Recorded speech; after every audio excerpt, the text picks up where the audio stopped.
expectations, fewer still surpassed them. Your performance has been nothing short of spectacular. If I have need for a specialist of your stripe again, I'll know just where to turn. Back to Vegas, shall we? I really should do something about that monorail with all the new resources at hand. I can make sure it not only runs, but runs on time. Always bothered me, the imprecision. No need to worry about the General, by the way. He'll be held responsible, publicly disgraced. 36.5% probability of suicide, by my estimate. Kimball won't be able to save him. He'll be too busy getting thrown out of office. But less than a 3% chance of suicide, mind you. Vegas might see a dip in revenue for a few months, half a year. But soon enough, the tourists and their money will be pouring in. Vegas will be a shining jewel in the middle of the desert, an oasis of light, a beacon to show mankind the way to the stars. This is just the start, you see. This is where it all begins. And so the courier who had cheated death in the cemetery outside Goodsprings cheated death once again, and the Mojave Wasteland was forever changed.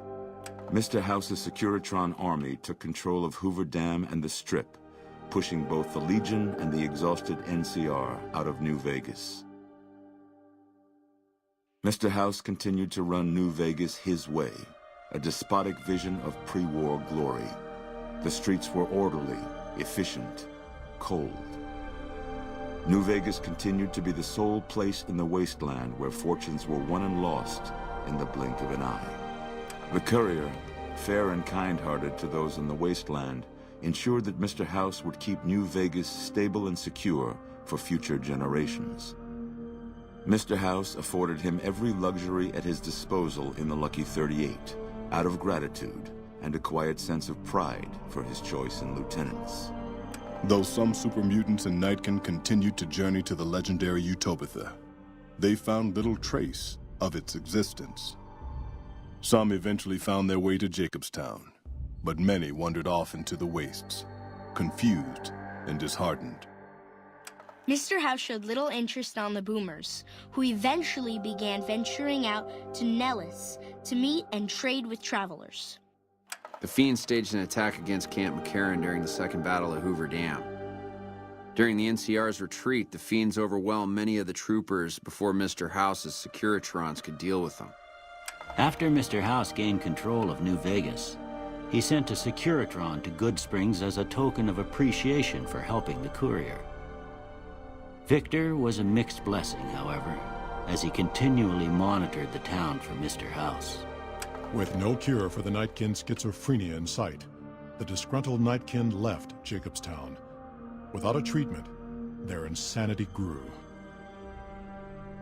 The crazed Nightkin terrorized the wasteland, and Jacobstown suffered repeated reprisals from mutant-hating humans.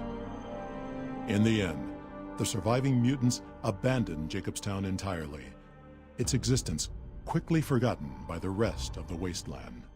Flush with his victory, Mr. House sent Securitrons into Freeside, thinking to increase his control over the area. When fighting broke out, the Kings fought valiantly, but were no match for the armored killing machines, and were wiped out to the last man. He had survived police service in Colorado, the Great War, combat duty with the Legion, and being the companion of the King. But in the end, Rex finally succumbed to the horrors of the wasteland. Though Novak was a low-priority target for the Legion, many of Novak's citizens died in its defense. In the weeks that followed, several bright followers returned to Novak to help restore its defenses, allowing it to remain independent of NCR.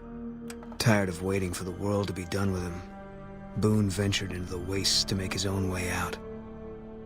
Unable to clear his mind of the past, he was at last granted the death he'd awaited, bringing final rest to a life that had ended long ago. The NCR, battered by the loss of the dam, were unable to devote any troops to retaking the correctional facility from the Powder Gangers.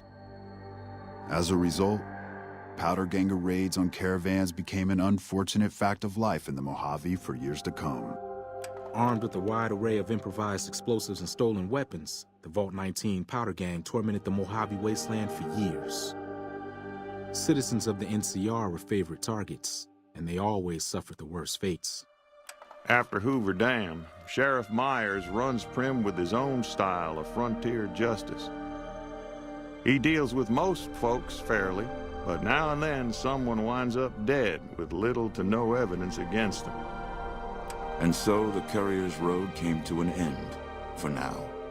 In the new world of the Mojave Wasteland, fighting continued, blood was spilled, and many lived and died just as they had in the old world. Because war never changes.